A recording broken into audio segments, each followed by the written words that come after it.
Hey guys, Dylan from the Geek Duo here, and today I'll be bringing you my reaction to Marvel's What If Season 3 Episode 2, titled What If Agatha Went to Hollywood.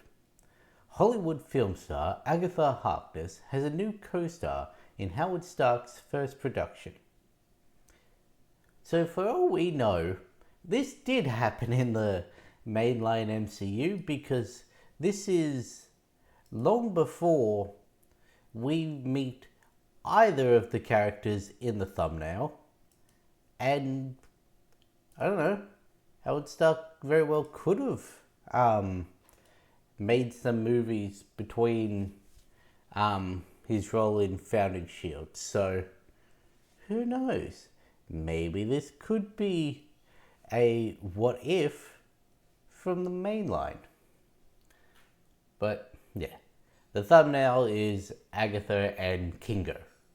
So yeah, let's see how well these two get on in 3, 2, 1, go. Also, a correction from last episode. A-Bomb is actually Rick Jones, not Amadeus Cho. Amadeus was just a regular Hulk.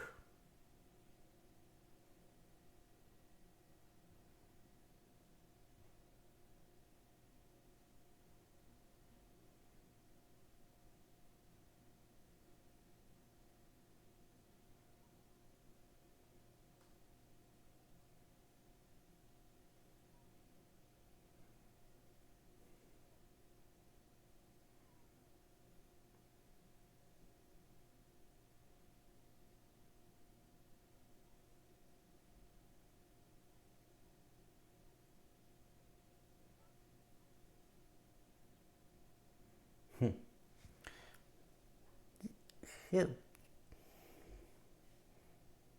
Ooh, that is a question.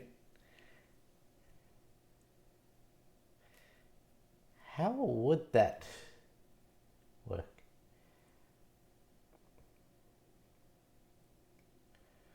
Also, would an Eternal attacking her count as magic or...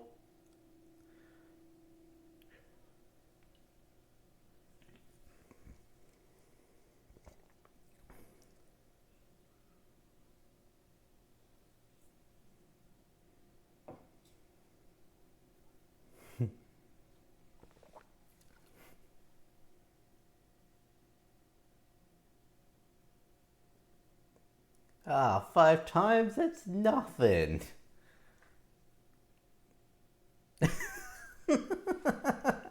uh,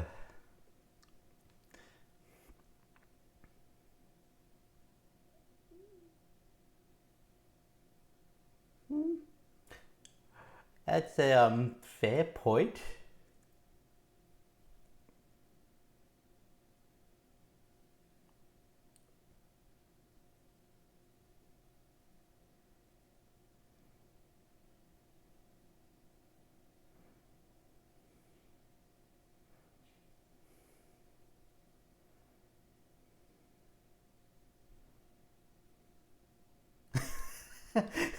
Great idea, Joes.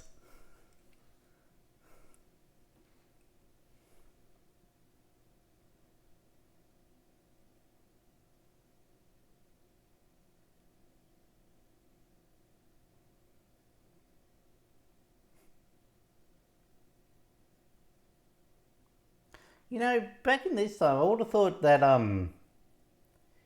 Kingo was going by a different name. Or was he not going by Kingo in the modern time? And his real identity was one of his past, well, one of his ancestors.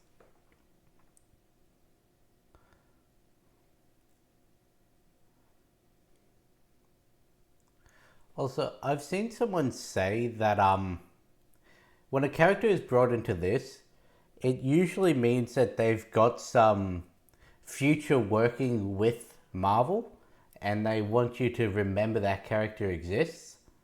So the fact they're bringing Kingo into this speaks to the idea that maybe the Eternals are coming back.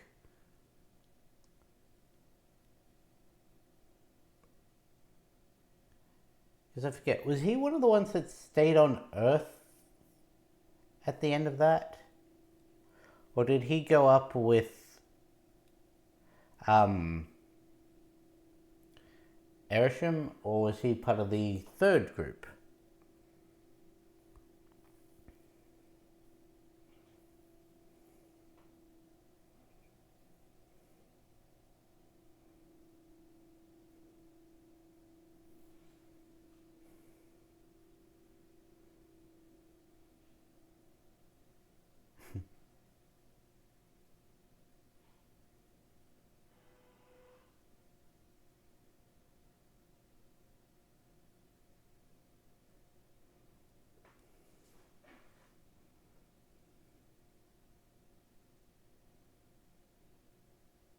Well, yeah, you were.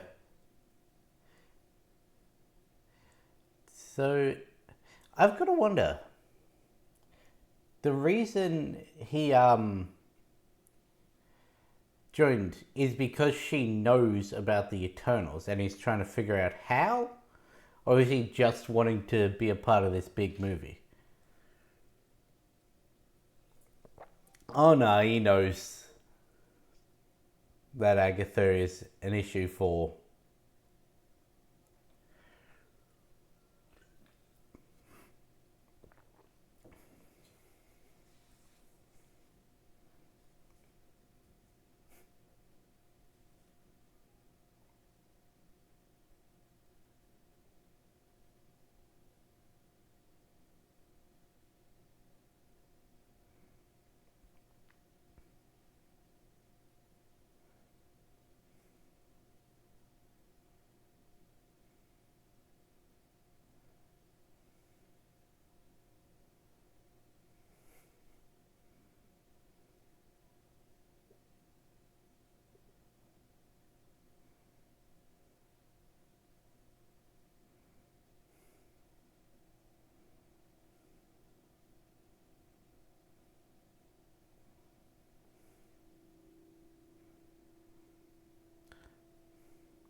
Is it gonna be a dance battle?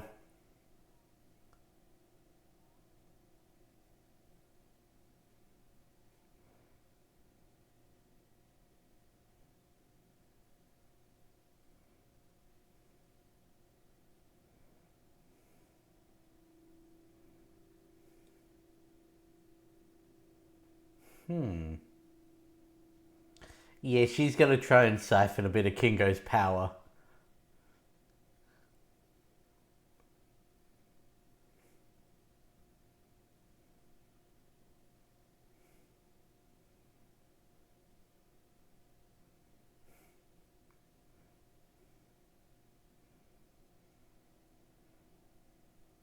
Tap dance versus Bollywood dance. That is an interesting battle.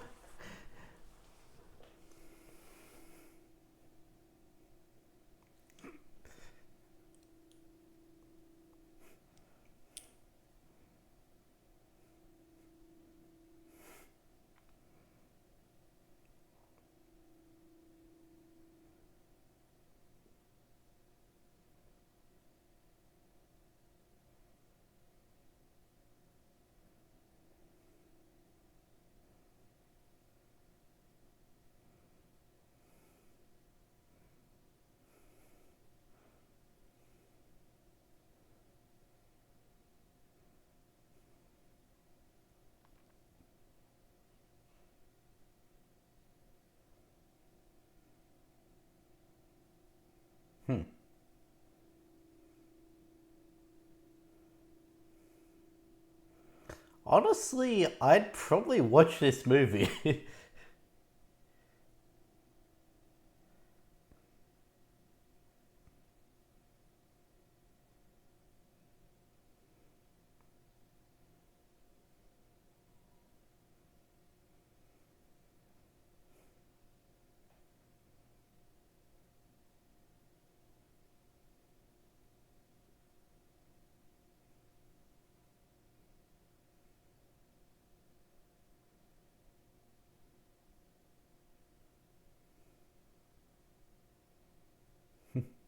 And we didn't even have to set up wires or anything for it.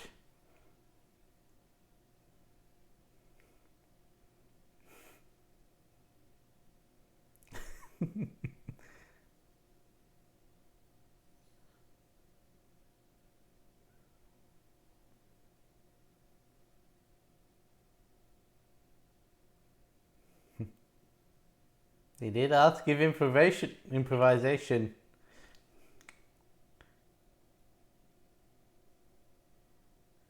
Show me your fingers.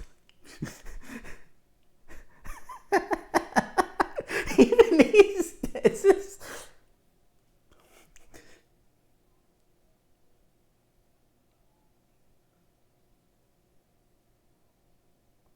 Oh shit. Well, that answers my question. How did she already get to the and Icarus? How did she already get to the other Eternals?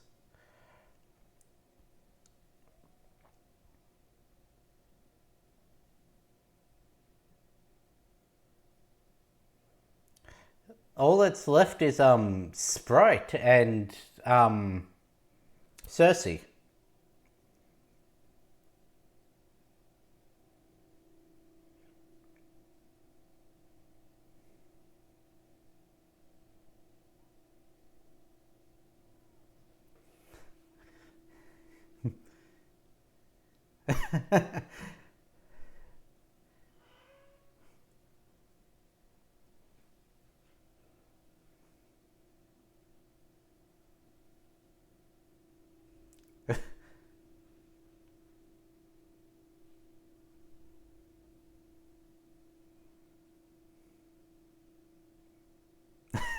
So pretty much any house in the hills.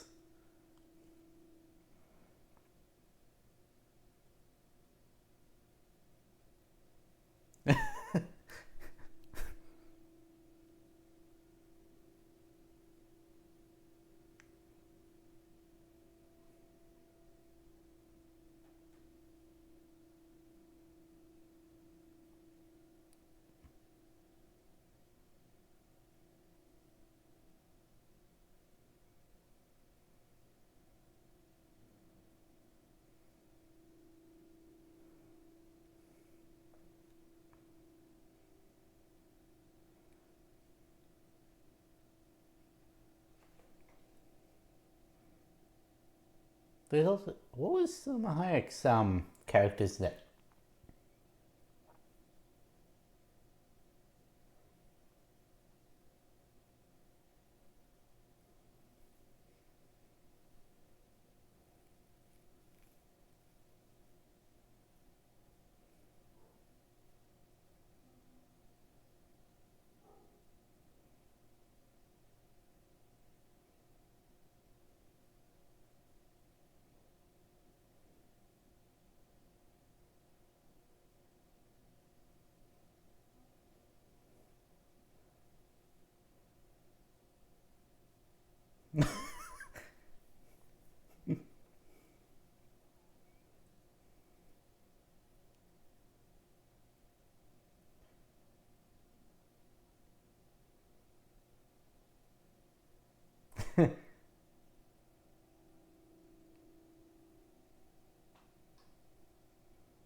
I really need to rewatch Eternals because I thought only Icarus and Salma Hayek's character knew about um, Tiamat.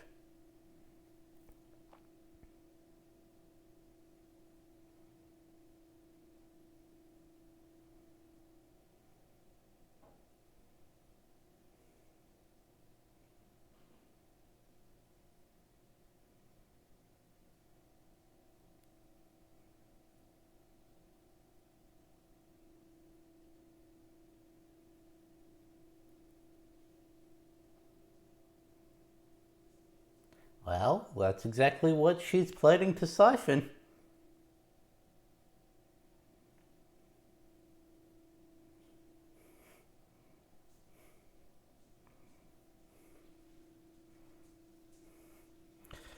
Honestly, I wasn't sure about this pairing, but so far I've loved this episode.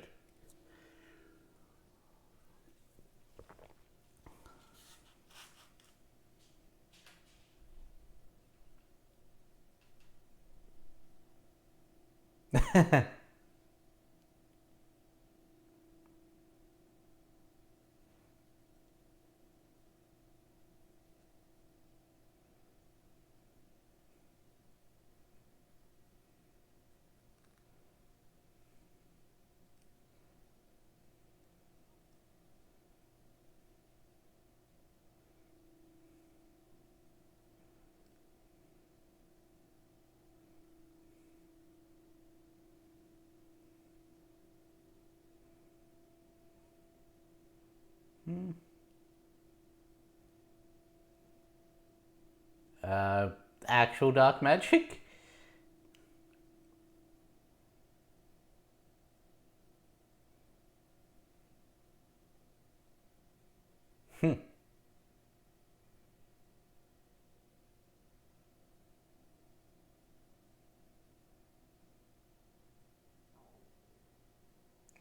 You know about being a robot this time as well.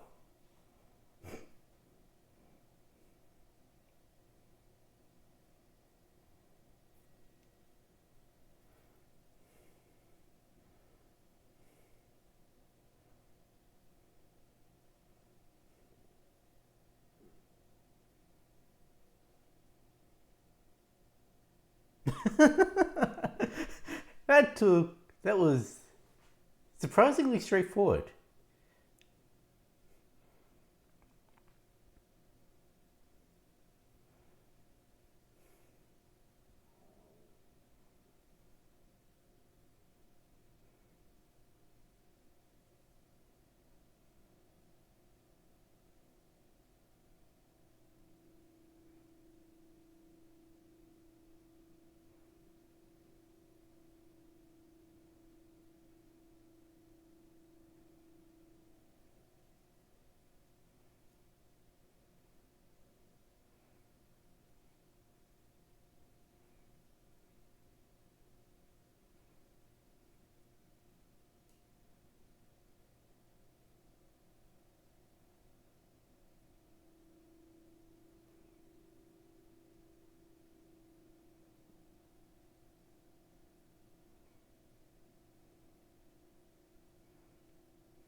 Well, it seems to be working.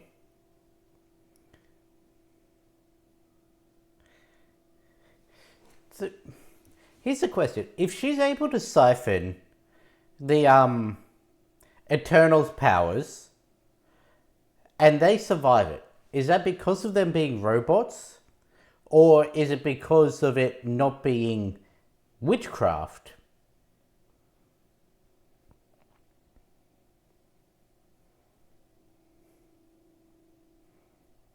There's also brings into the question of, can she steal other powers?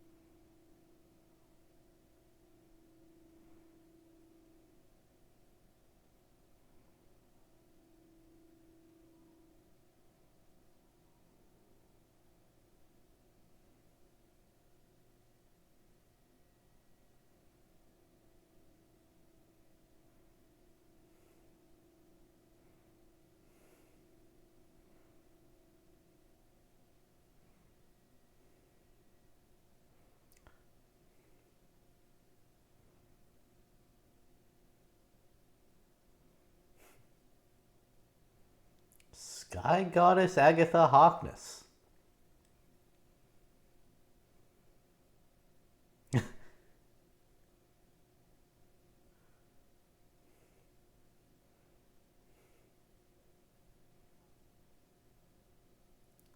Okay, why do I have a feeling that she's going to play a part in the finale of this season?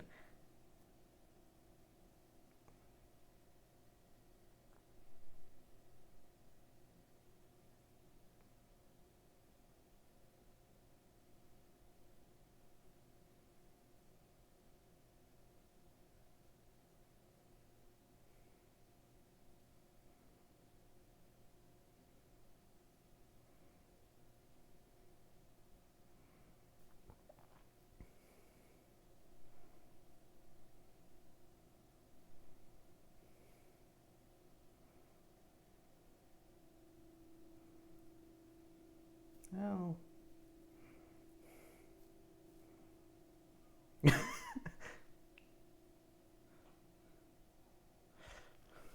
A third act space kaiju fight.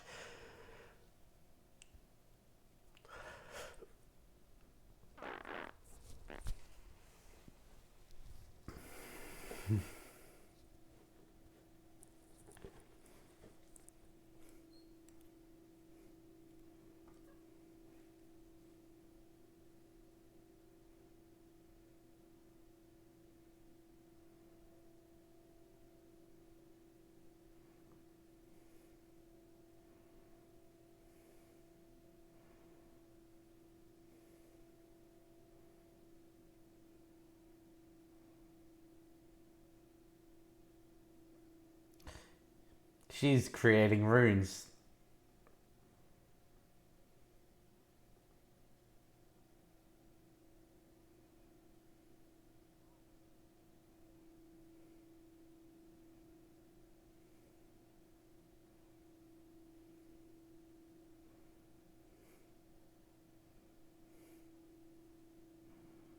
Not quite a rune, but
throwing it, her own words against her.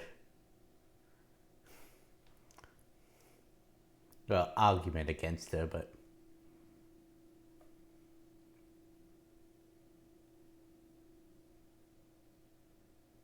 I mean,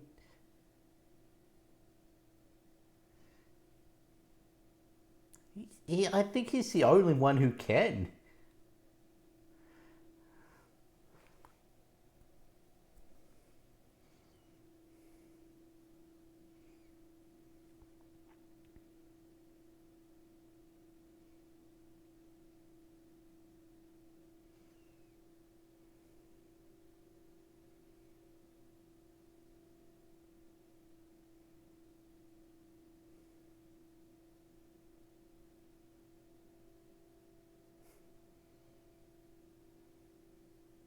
Nah, blast. I'm never not gonna make that joke.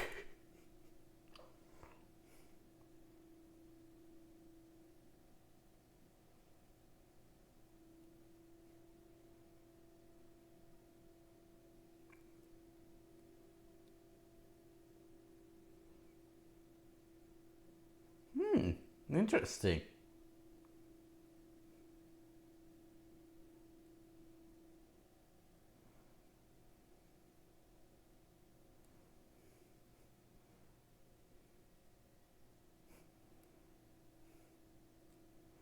But how do you one up this?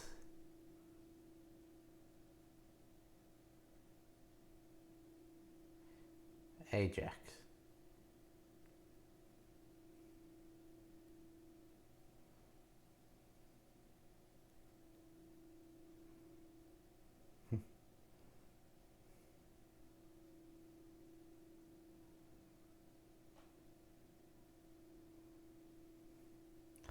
Okay, that poster does go hard.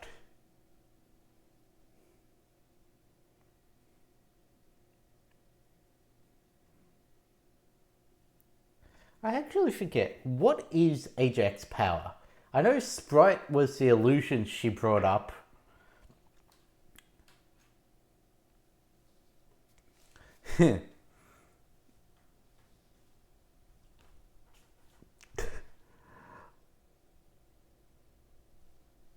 I I really liked that episode. That was fun. Like I said, two people I never would have thought would work together, which is really the whole point of this show, is scenarios that you wouldn't think of. And Agatha stealing the powers of the Celestials and Tiamat and Erisham, definitely not something I would have ever thought would happen. Let's see.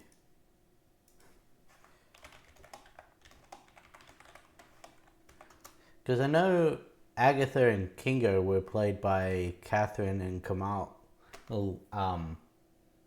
respectively. I don't think. I don't know about Jarvis. Howard, I don't think is usually played by the one who played him. So I don't know.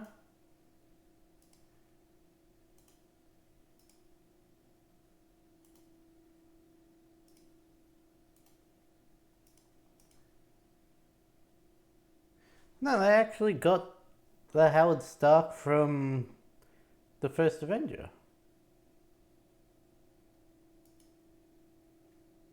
And, okay, I thought... Huh, I was wrong about that.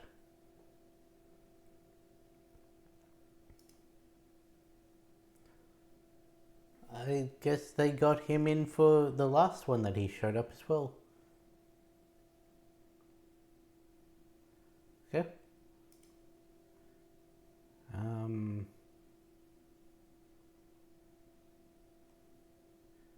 James Darcy was Jarvis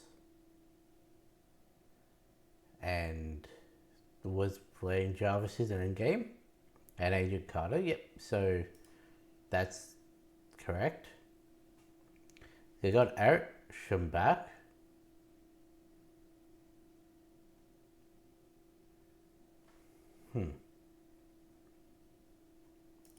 So the whole cast actually returned to voice their respective characters. Okay. Well, that's surprising. Kumail, I know he's worked with Disney in the past, quite fairly recently in terms of Obi-Wan, so makes sense they'd have him on call. But David Kaye, I don't think has done anything with Disney recently, so the fact they were able to get him back was surprising. Dominic Cooper only played Howard in the first Avenger and the 2 appearances in What If, so, and Jarvis was in Agent Carter, so, like I said, there's the theory, I will call it a theory, that if they show up in this, they're going to be utilized again in the future.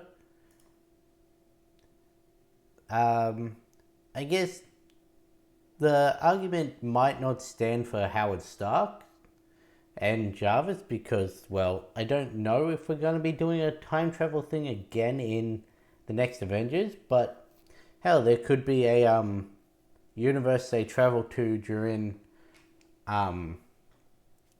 Doomsday or that Howard and Jarvis are still alive, so that could happen. The Eternals. The fact that almost all of them got name dropped in this episode. Well, Icarus didn't, but she used his I-beams.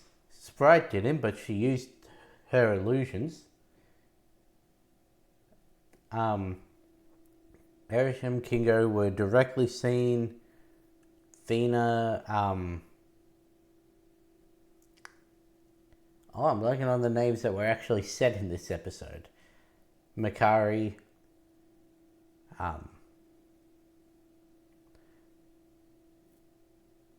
the one who inspired Hephaestus, Phastos, that's it.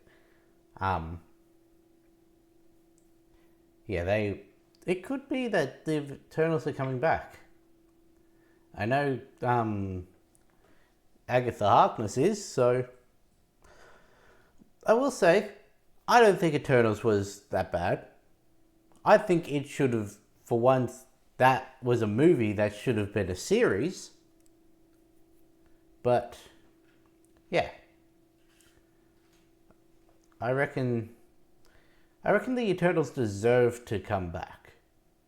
Like, there was just too much in that movie for the runtime, but they also couldn't really make the runtime any longer, so if they'd have made that into a series,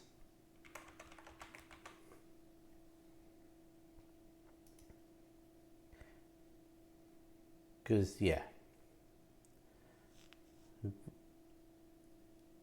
Druig. That's the one that was missing. Right?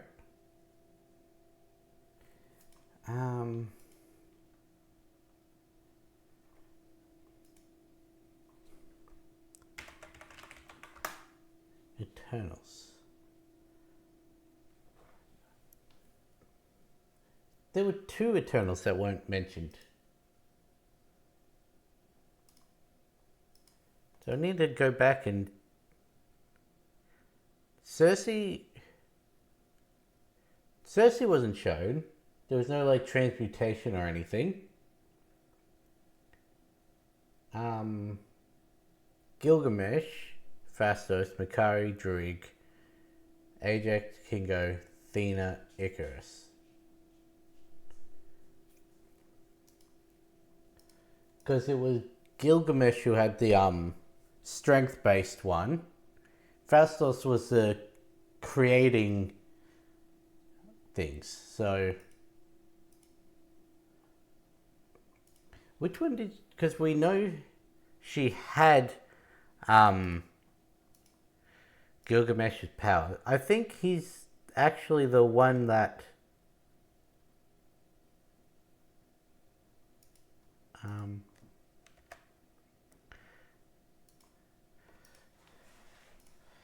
so that's all the dodging of the finger guns.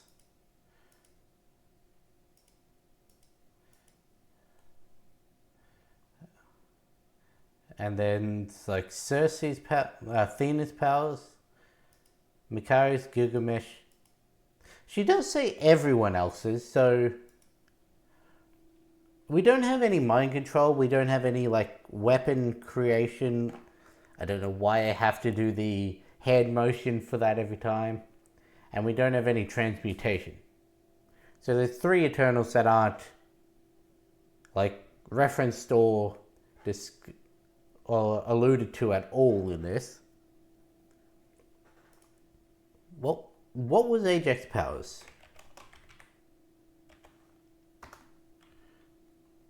Like, I forget what she did. Powers and abilities. Eternal physiology, obviously. Oh, she was the healing one. Right. I can understand how that didn't come up in the episode. But anyway, out of the 2 main characters that we've seen so far, Agatha's the one that's most likely to come back, because she's now on a cosmic scale. So, yeah. I do wonder how the ending of this season's going to be, because in the first season it was a big team up to stop a multiversal threat. In the second one, it was following Captain Carter as she was taking down Strange, who was trying to absorb all multiversal threats and became one himself. So, interesting to see which direction this one takes. But anyway, I've got to get this one out, so I'll catch you in the next one.